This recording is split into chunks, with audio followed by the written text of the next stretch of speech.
All right. Let's get this out of the way first. The thoughts, views, and opinions expressed on Tailboard Talks Firefighter podcast are solely those of the speakers, guests, and host, and do not in any way represent the thoughts or views or opinions of any other employer, partnership, or sponsor. The material and information in this podcast is for general information purposes only and should be used at the listener's discretion. Here comes the intro. Skip forward 30 seconds if you want to get right to the episode. This is the Tailboard Talk podcast, the best health, wellness, and lifestyle resource for the fire service. We're using stories, lessons, and tips from the front lines to give a realistic view of what the job can do to us and how we can make it out alive. I'm Chris Morella, a firefighter since 03, medic since 05, full-time since 08, and promoted to lieutenant in 20. I'm also a personal trainer and strength coach, and I'm here to give you the best information and host the best discussions to make us capable and durable, both on the job and away from it. So grab a heater, steal some fancy creamer from First Shift, and let's go chat. So welcome back from 2 weeks ago. Our most challenging camping trip ever. Yeah. By far the most challenging one, right? Yeah. Overall, yes. How could it not be? What were you thinking of that was more challenging than that?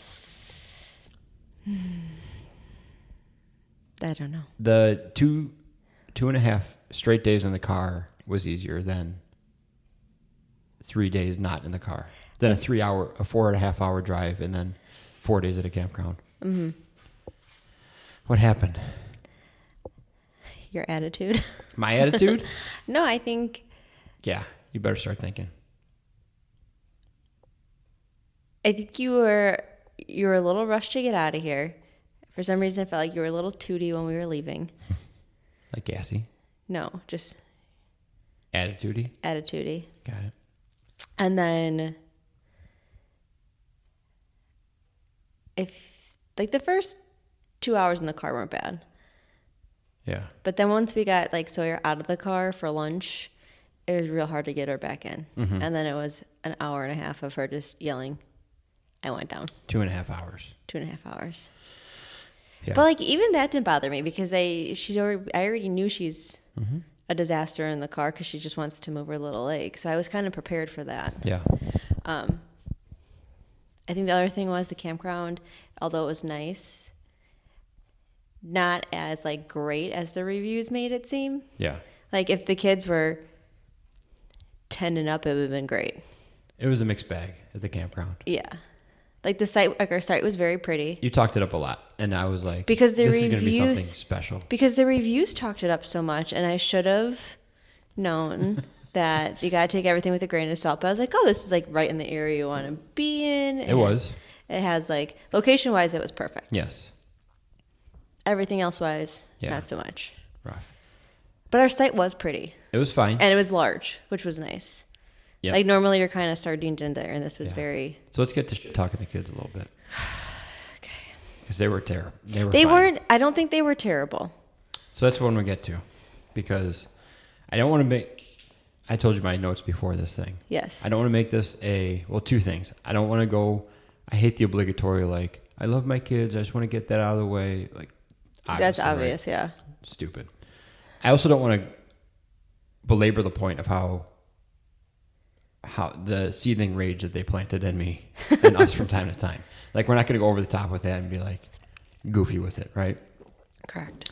But they were tough, but I think we made it tough more than anything. They were just being themselves and doing everything they do here. But I think I have some thoughts of why it was so frustrating, because you brought up a point the last day, and I started thinking about, that makes a lot of sense. Oh, I'm going to let you start.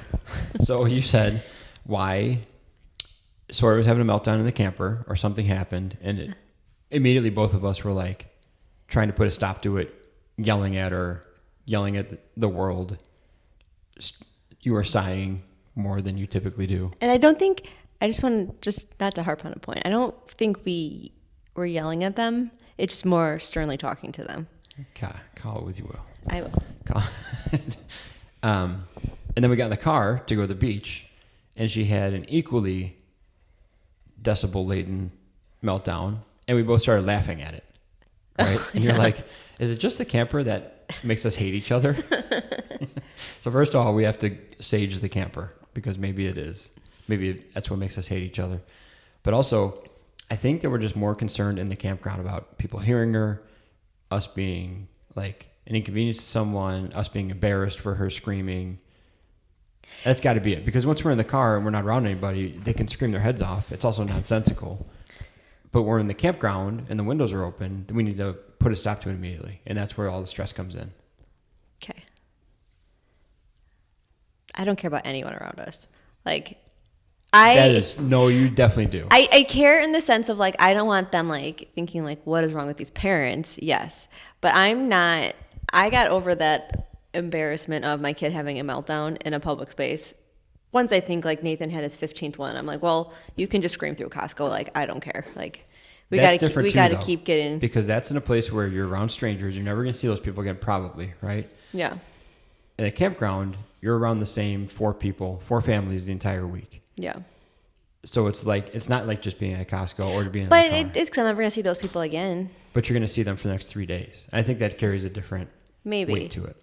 Maybe. For sure it does. Because I think my problem... There's a noticeable difference. I think my problem with the screaming in the campground or in the camper, like when the kids are having a meltdown, it's just that we're in essentially something the size of Nathan's bedroom.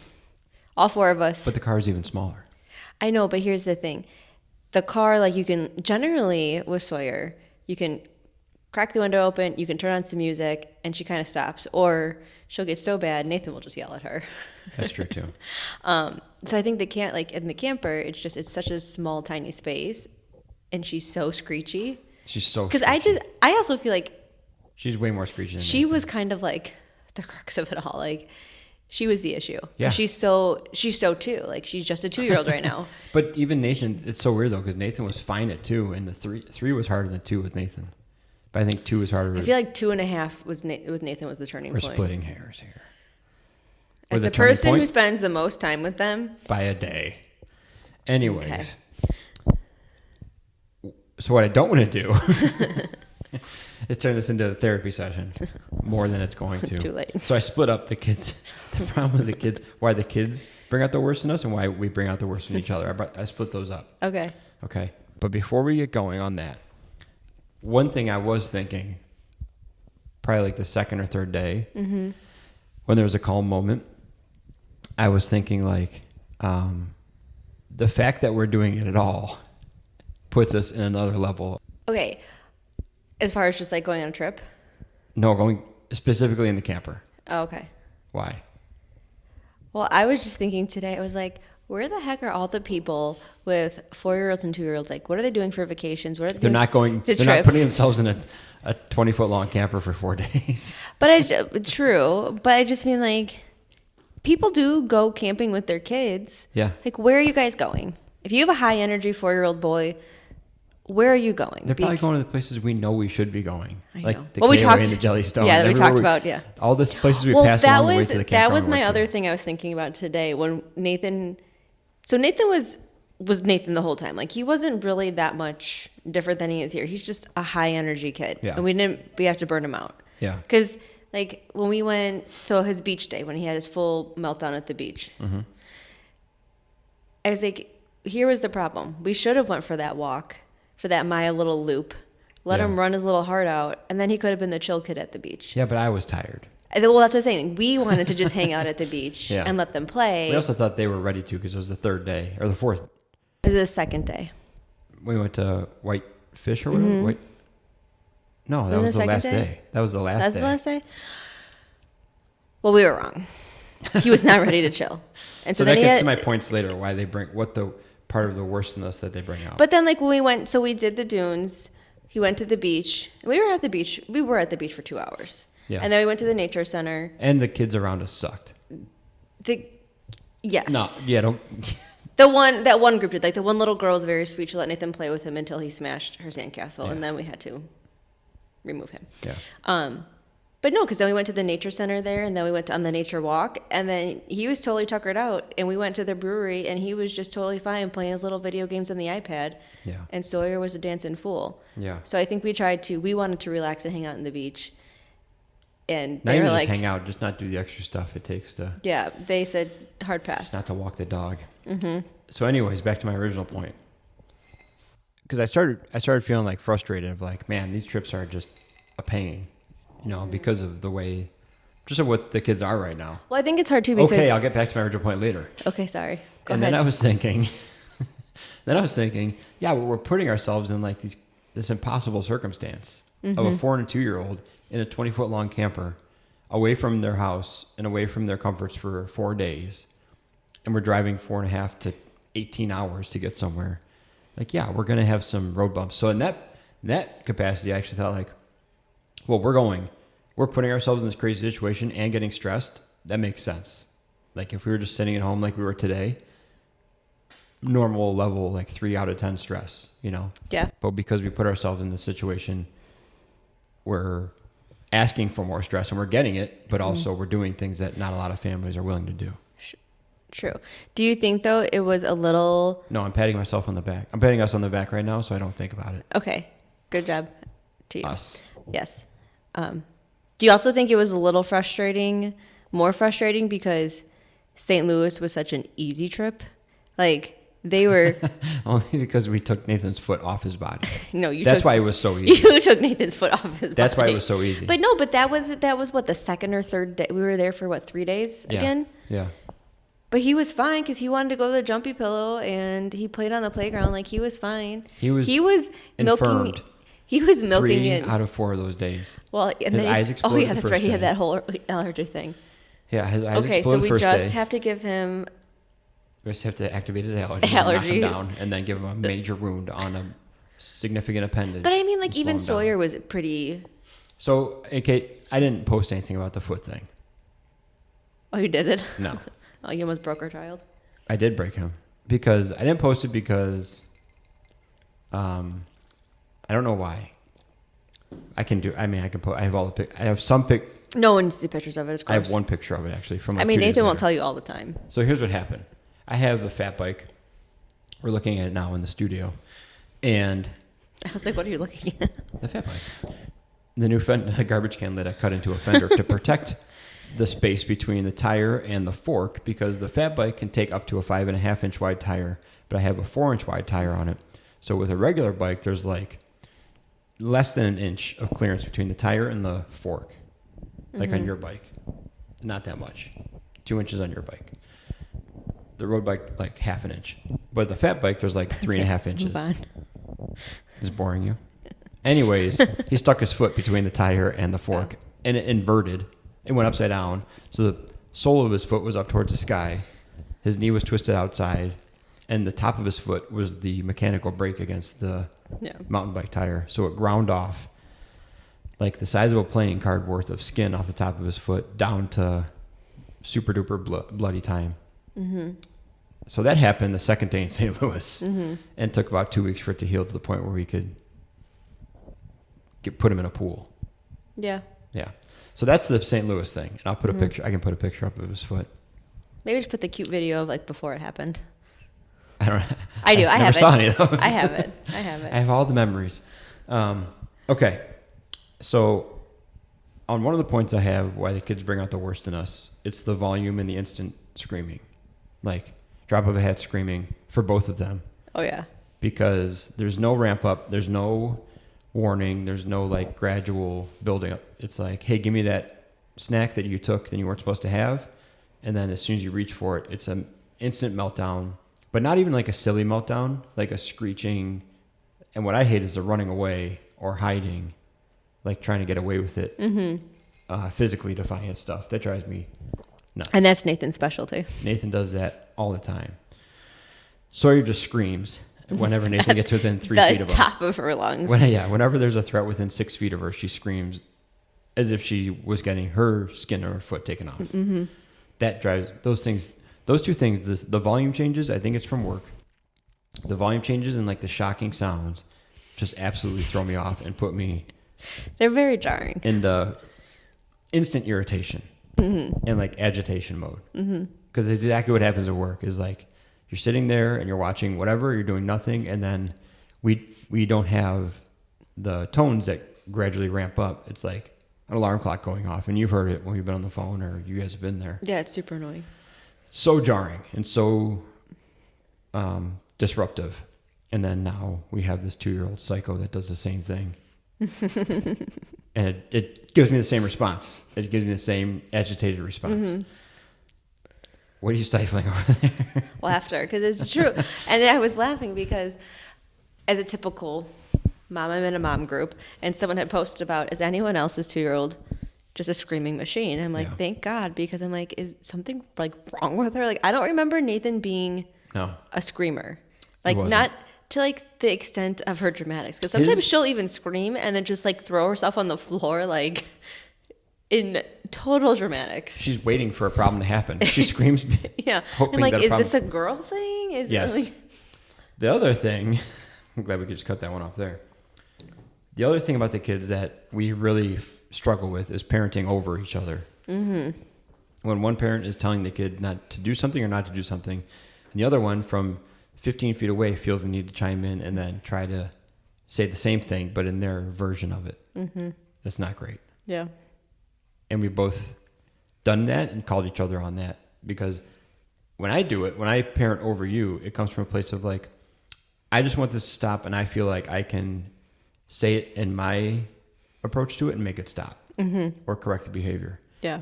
So it comes from a place of like, I want to help Katie make this thing that is driving me crazy stop sooner. Yeah. But what it really does... It makes it worse. It makes everything worse, because now there's 2 people with elevated energy, and the kid is like, party time in Crazyville. You're like, Yeah, so nothing good happens. Yeah. And then it just frustrates each other too, because it essentially undermines the parent. Whoever was originally telling the kid what to do or trying to do something, now the other parent looks like the authority, and that original parent looks like they're just... They know who the authority is. In the way. They know who the sucker is. You. Did you catch yourself on that one? Are you laughing because you know? That you're the sucker? Yeah. Yeah, right. Now I have a couple other things in the us category, what drives each other nuts. Maybe we'll save that for another episode. Yeah, we don't have all night. Yeah.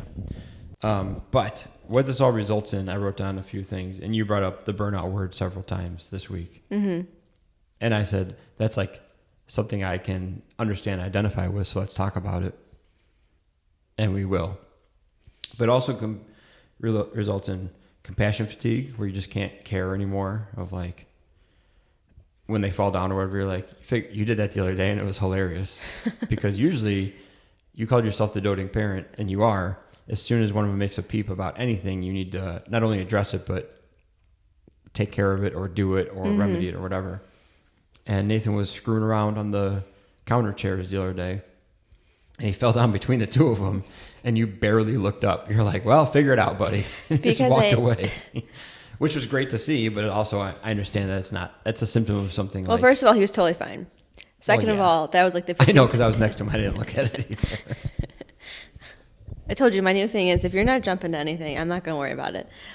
But it was like the 15th time I told him to stop doing that. Mm-hmm. So I think, I'm trying to do a little bit mix of all the parenting styles of gentle parenting and just not get the F off. Yeah. Like with Nathan, I always see that thing on Instagram where it's like gentle parenting's for gentle kids.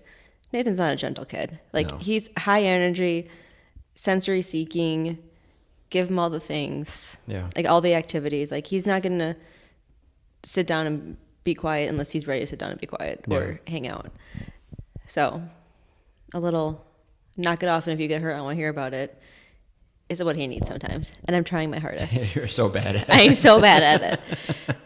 I'm so bad at it. Like, how frustrated were you in the car when I was like, would you please come back up to the front seat and just sit because there? Because I just wanted them to, I wanted Sawyer to stop screeching. And then 10 minutes later, they were both playing and fine and forgot that we even existed. Yeah, no. Okay.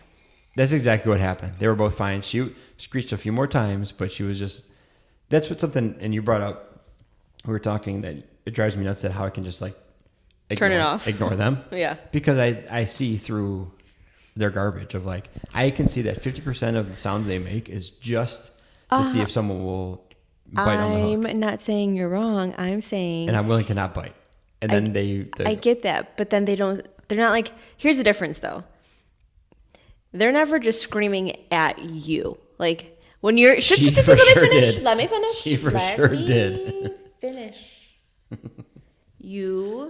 And I'm not saying you're not an involved parent or you're not all around all the time, but you're not around all the time. So when you're the only one here and you just want screaming to stop, it's like, what do you need? What can I give you? What do you need from me to just stop the screeching? And you can't disagree with me, but leading up to this trip, the last week and a half, 2 weeks, were crazy busy for you. You weren't really home, and we said to each other one night that, okay, we just know like this week and a half is going to be crazy, and then I get to spend all this time with them. Mm-hmm. Except I was the one who was spending all the time with them when you were off being you and busy and all the things, and I was ready to pull out my eardrums. Like, I was all done with the noise. Yeah, but you see how the way that you give into their every sound just perpetuates that more. Yeah, but in the car, I just wanted it to stop. I wanted her to stop screeching. And if me sitting there holding her hand... But that didn't stop it. It only stopped when you came up front and stopped. Okay, we're harping on a subject. Move on. Are you mad because you know I'm right? No. Because it worked out in that circumstance. Because we're not seeing eye to eye, so I just want to move on from the topic. Fine.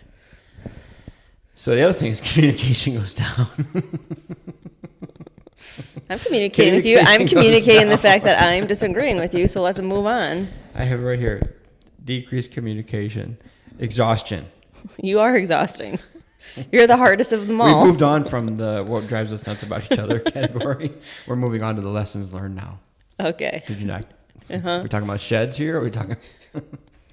The lessons are we learning? Anyways, here's what it does for us that I've noticed. Okay? Okay. Go ahead. Makes us tired. Is that a groundbreaking one? Exhaustion. Leading to...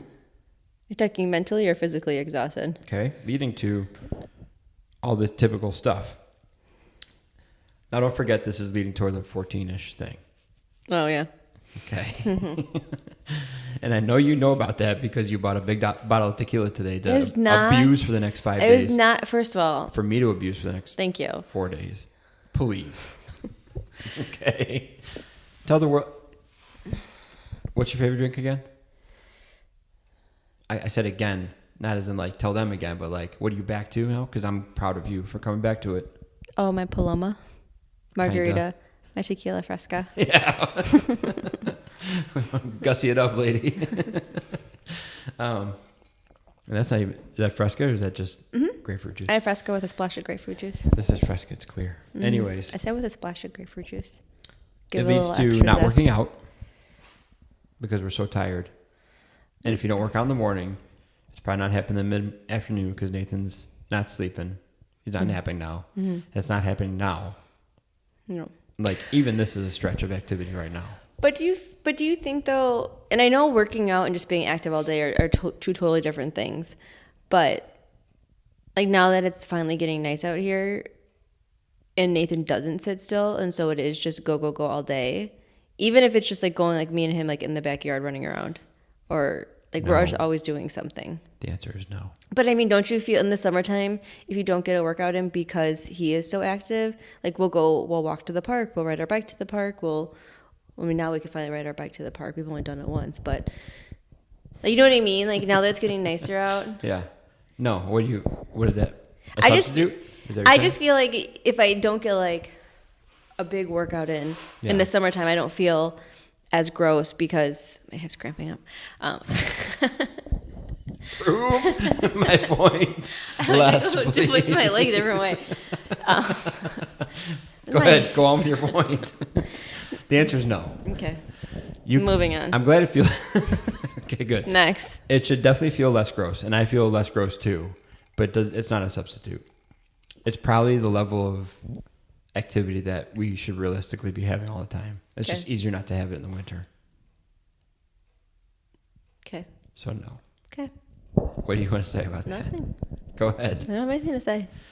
Were you asking if just being active all day is a substitute for working out? No, I'm just saying, but don't you feel a little bit better now that it's nice out? Like, okay, like today we rode our bikes to get ice cream and then rode them back. Counts. But that counts as an activity. Right. I'm saying it's an activity. I'm not saying it's a workout. Yeah. But I'm saying because we didn't get in, you didn't get in what would be a typical workout. Like, don't you like feel a little at least a little bit better about like, okay, but we were active all day. We went for a bike ride, like you chopped wood. So like you were using all the muscles. You probably got your heart rate up. I know I got my heart rate up on that bike ride. Yeah. Sawyer seat is very uncomfortable. So I mean, like, I just Why feel... are you sitting in Sawyer's seat? Oh my God. Okay, next. So I just feel like what? You just feel like that could be, at least bring you back to... Like a... Not like you're not a detriment for the... You're not a negative right. for the day? And it's 1,000 degrees outside, so like... I mean, I also don't feel like eating when it's hot outside, so I feel like I'm already at a deficit. I feel like, yes, being active all day is a net positive compared to when you're not, right? Mm-hmm. But I consider that to be a net positive for people who are highly sedentary. Mm. And so I put us in like a higher expectation category than that. I don't. So I feel like it's a total wash. You do. It's just easy. That's the part of this. That's what exhaustion leads to. Not working out and all these, and like just apathy towards general wellness of like, well, I made it through the day, so that's good enough for me. And one thing I wrote on here was lazy food choices, but we're pretty good with that. Yeah. And I don't feel bad at all about being lazy food choices with them, like one bit. Like I don't mind. I don't care if they eat noodles and butter every day for most meals. Like that doesn't bug me at all. Yeah, I don't. And I don't even think they have like in the car yesterday. I mean, they snacked a lot. Yeah. But it's not even, and I don't feel bad about that because they don't really do that. And when they're snacking at home, their snacks at home are so mumuch more different. Well, they're just snacking because they're bored and they're contained. Well, even I asked Nathan today, I was like, do you want to snack because you're bored or because you're actually hungry? Yeah. And he looked at me and goes, I'm just bored. I was like, okay, let's go find something to do. And he put his little snack away. Mm-hmm. And so I think he's becoming not more cognizant of it, but I feel like we are good examples of eating habits. Yeah. You know? I just hide my snacking. You do hide your snacking. You hide your sweet eating. Yeah. I ate so many cookies right in front of them on the camping trip, and they never looked up. They weren't in their typical cookie jar. That was so nice. All right. It also leads to decrease in quality time and decrease in communication. Communication. Are we talking about this trip or what? What the kids do to us. Oh. Decrease in quality time and decrease in communication. Because like right now, this is our quality time. And we're communicating. And then I'm going to go edit this thing for an hour, and then we're going to go to bed and pretend to watch a show and fall asleep. I like how you're talking like I'm not going to be asleep by the time you get to bed. Oh, you're going to go up right now? It is like what? It's like 9 o'clock. It's past 9 o'clock. Yeah, 9:20. So, all said and done, we're not going to add much out of this one. Even my boring story about the foot injury that you can't stand because just your tire sizing was a boring topic. Anyways. Keep going back to it then. We need to start the 14-ish again. Okay.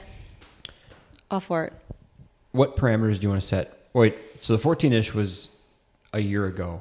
It was actually between our Florida trip and our Door County trip. Yep, because we had around 2 weeks between trips. And, I mean, it's no secret. Typically on the trips, we drink more than typical. For us. Typical. Our water consumption is way down. You made a comment halfway through this one. You're like, I think I'm drinking I told you 60-40 seltzer and water. Yeah. And, yeah. But I think it's different, too, because... Let's not get off topic here. So we had 2 weeks between trips. Do you remember the original parameters? It was no drinking, and wasn't it just like 30 minutes of movement every day or something? Yeah, it was 30 minutes of purposeful movement or workout per day, and then no booze. Mm-hmm. And I think it was no eating after 8 o'clock also, just as like a... It's fine for me. That's the problem for you. Cherry on top one. Came as trail mix. And I did not eat any of that trail mix on this trip. And you're pissed. I'm so mad. I had such high hopes for that trail mix in bed. Let's get back to it. Watching the Randall scandal. So, 3 times. I fell asleep so many times during it. I was so exhausted. You're watching for the 3rd time tonight. Mm-hmm. So, we're doing the 14-ish. Do you want to change the parameters at all? No. So, you want to do no drinking for 2 weeks? Sure. And 30 minutes of purposeful movement or a workout every day. Okay. So... And then the 3rd one, do you not eat after 8 o'clock? Sure. Just go back to the original one? Yeah. Okay. And so for today, would you count our bike ride to Dairy Queen and back as purposeful movement? Or would we be on the treadmill walking in the basement right now? Because we did that a few times too, where it was like 9 o'clock at night. Yeah. And we're like, well, we might as well try it. I think if it was a day like today. That's exactly what No, I'm I mean asking like, no, I mean like, so today was Nathan's birthday. Mm-hmm. And we said we're going to get ice cream, and we could have easily driven to the ice cream place. It looked like it was going to rain. It was an easy excuse, and we decided to ride our bikes. So I think we made a purposeful choice to be like, nope, we're riding our bikes, even though it looks like a thunderstorm. Yeah. And we looked out, and there was no rain. But I wouldn't say purposeful. I mean... So today, that wouldn't count. No, I'm trying to set an idea for people listening of like what counts and what doesn't count. Because there were plenty of times when we were busy all day doing stuff, yard work or whatever, running around. And then at 8 o'clock at night, I was like, we got to go down and walk. I would say if this was like next Tuesday or next Wednesday, like the bike ride was great, but like, okay, when they go to bed, let's go downstairs and just do like a quick 8-minute thing or something. Yeah. Because I mean, it's not that it was a tough bike ride, no. but with the kids' seats on there, Still at least for tough. Me, because you're not sitting with... I know, but I'm not worried about the specifics. I'm just asking about the general parameters of this thing. Yes, just keep them the original. Yeah, we're going to. Okay, so what do you need? Nothing. All right, so starting Monday, so we got to drink that whole bottle of tequila by Monday. We're having a party on Saturday. It'll be gone. Yeah, we are. Oh, there's actually people coming over. Yeah. Fine. And you act like it's this huge bottle. It's tall and thin. You're right. It's not the Costco bottle. Mm-mm. So starting Monday, we'll do those things. No drinking for 2 weeks, 14-ish days. Mm-hmm. You remember what was called the 14-ish not too difficult? Now we're belaboring the point. Why did we call it that? Yeah. Because I think... Because there's so many like hardcore wannabe things out there, like 75 hard and Whole 30 and... I'm already thinking about this. I'm like, we have a 40th birthday party on Friday at a brewery. So 14-ish. 14-ish. Not too difficult. So on that day, maybe we'll add on the more exercise and we're doing a little date night before that party. So yeah. So that's the whole point of it is it's loose and you can set your own parameters and you can make it work for you. But that's the goal is like... Just being purposeful. Let's pay attention for 2 weeks. Mm-hmm. It's short enough that you can commit to. It's not like a 3-month long thing. Mm-hmm. But it's long enough where if you like it after a week, you're like, okay, week 2 won't be too bad. And they're like, well, I'm 2 weeks in. Another week and a half is a month. Maybe I'll just go a full month of the same thing, you know? Mm-hmm. So that was kind of the crux of why we did it. Don't yawn into the microphone. That's still going and people can hear you. All right. Do you have anything else to add? Nope. You remember the tagline? Nope. Capable. Capable. It's going to be on the wall soon. Darn it. Capable and durable. Alphabetical. Both on the job and away from it. All right. We'll talk to you guys soon. See ya. For updates at the 14-ish Not Too Difficult, we'll talk to you guys soon.